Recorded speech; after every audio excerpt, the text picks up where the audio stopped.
mabait, pwede mo trabahuhin yan.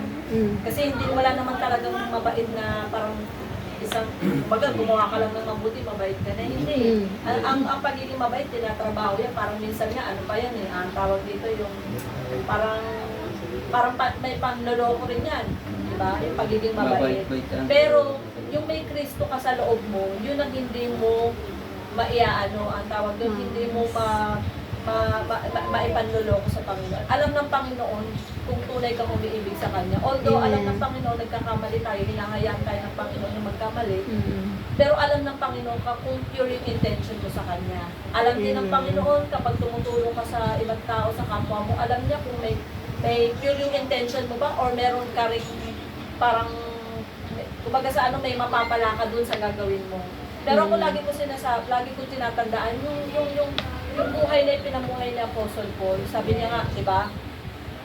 Aariin kong kaulubihan ng lahat ng bagay, matamo ko si Kristo. Yun yung lagi kong iniisip na kaya sabi ko pag ako tumutulong pag ako ay nakakatulong sa ibang tao, hindi ko iniisip na meron akong mapapala doon.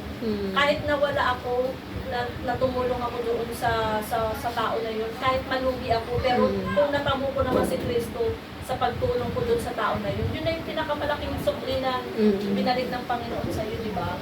Kaya nga tama, sabi ng kapatid kanina, mapanlin lang ang panahon ngayon, yung social media talaga ginagamit ng kaaway yan. Na minsan, akala mo na talagang napakamatulungin ng isang tao na to, talagang pinuntahan niya pa yung kahit din.